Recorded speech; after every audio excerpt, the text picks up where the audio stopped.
In a startling new revelation, reports have uncovered that Russia is secretly developing advanced military drones in China, directly supporting Russia's war in Ukraine. Despite China's claims of neutrality, this collaboration represents a significant, a stark escalation in military ties between Russia and Ukraine, with long-range attack drones being produced with Chinese expertise and materials. This has sent shockwaves, many a shockwave, through the international community, raising serious concerns about Beijing's role in the conflict. So in this video, we'll dive into the details of what's actually going on and what this could mean for the growing destabilization between the West and the autocratic Axis. This is the Global Gambit. Welcome back, everybody. It's Piotr here. If you're new, I am the host of the Global Gambit, a show that looks at the nexus, the relationship of geopolitical risk to the global economy, and try to make sense of this ever-changing world by reimagining the West's place in it.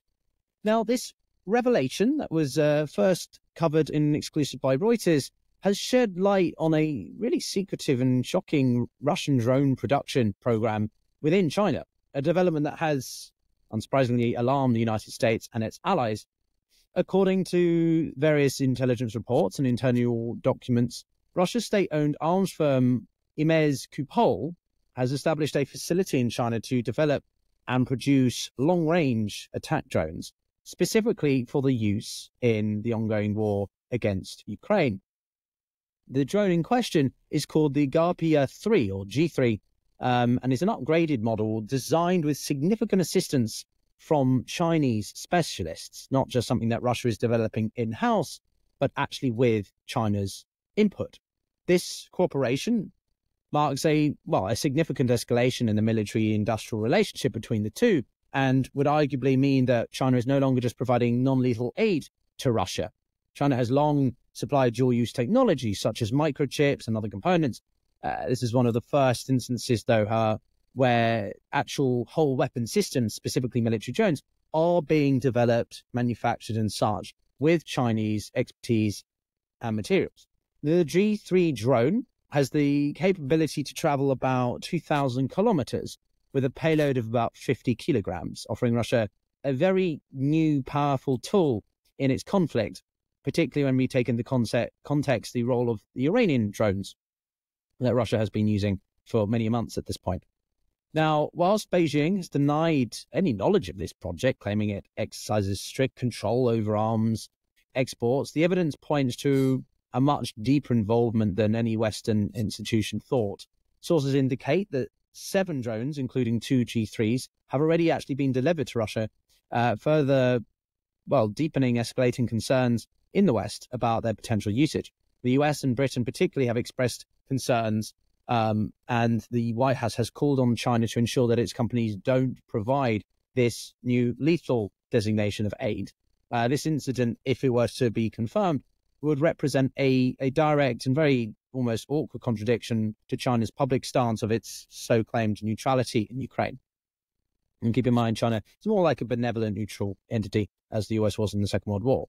Now, China's involvement in this drone project reveals a much more active role, and ensuring Russia can actually reach its military ambitions, and the broader strategy of the cooperation, the deepening cooperation between Moscow and Beijing. The question now is whether China's participation in any such projects will continue under the radar, or whether it will face the risk of international sanctions, which something China has been very much against. But also, to be fair, the US has been hesitant, other Western countries have been hesitant to do. Now, the US National Security Council also has described the drone project as extremely unsettling, deeply concerning, particularly because it appears to involve direct support from a Chinese company to a Russian entity sanctioned by the US. It follows the growing fears that China has been supplying Russia not just with what's known as dual-use goods, such as electronics, but potentially with actual lethal military aid, aside from just this drone project. US officials are not yet found conclusive evidence of that, but the collaboration in the development and the production of drones does hint at this new phase and what else could have been under the radar up until this point. The involvement of China also raises the broader concerns about Beijing's willingness to go to use military force, to use coercive means, coercive diplomacy, you could argue in some ways, to get what it wants or to see Russia come out on top in the war. Russia, on the other hand, has benefited from China's industrial capacity and obviously its own technological expertise, mainly because the sanctions within Russia, which, whilst they haven't had the overall impact analysts have expected, Russia's economy has proven to be very resilient, but not in certain advanced technological areas. In exchange, Russia has actually been helping China in areas of missile development, submarine technology, and illustrative of sort of each covering their own respective comparative advantages and shortcomings by supporting the other. Now, what this means is that the growing military-industrial alignment between China and Russia is not occurring in isolation. Indeed, the US Deputy Secretary of State, Kurt Campbell, recently actually accused China of providing substantial support to Russia's, quote, war machine, and marking a significant shift in the sort of willingness of the US to be very vocal in its assessment of China's role. Campbell had indicated that China is supplying critical components to Russia directly, helping to sustain and diversify its military capabilities. In return, Moscow has been offering China, as I said, advanced military technologies, particularly in areas where Beijing lacks, such as in the maritime areas of submarine development, and boosting Beijing's power in the Western Pacific. And somewhere that obviously lingers under all of this is what China's watching happen in Ukraine and how that applies to Taiwan, lessons learned sort of concept. Beyond Russia and China, the two nations are also obviously increasingly aligning their anti-Western sentiments. The Iranian and North Koreans come to mind particularly, and given that this is the UN General Assembly this week, watching the rhetoric coming out of various voices of the capitals associated, Beijing, Moscow, Tehran, not so much Pyongyang perhaps, how they're showing similar ideological and geopolitical goals, and generally speaking, challenging the US's led order.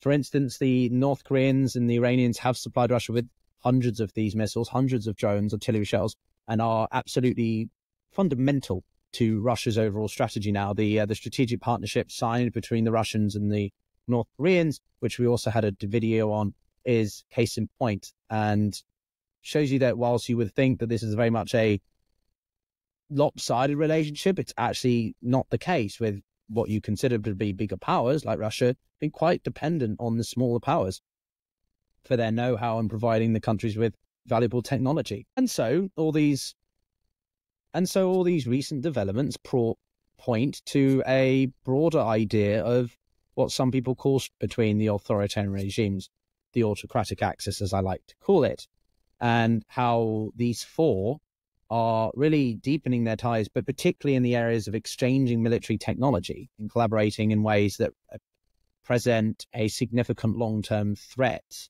in the eyes of the West to their interests. The cooperation extends across the three domains of weapons transfers, industrial support, and technological know-how / exchanges. In the case of China and Russia, the drone project is emblematic of a broader trend of this military-industrial cooperation that is, in the eyes, again, of the West, destabilizing global security. And we've seen that also given their flybys and joint military exercises near Alaska earlier in the year. The cooperation is, though, transactional, driven by mutual self-interest. China's military-industrial base provides Russia with the tools it needs to continue and sustain its war, whilst Russia's military expertise and technology help China to develop its own advanced systems in areas where it currently lacks. This exchange of technology is particularly concerning for those in the Western world because it could accelerate China's military modernization in areas like missile technology, aeronautics, and submarine warfare, all critical elements in a potential drive towards Taiwan, but also just as a sort of rebalancing of the international system.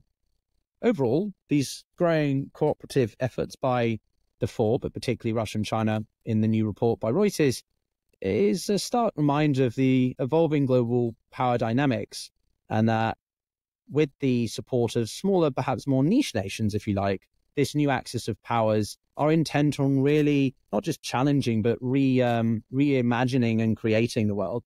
They may not share a unified ideology, but their pragmatic and cooperative approach, based on mutual benefit and a shared desire to push back against the West, is having a significant impact.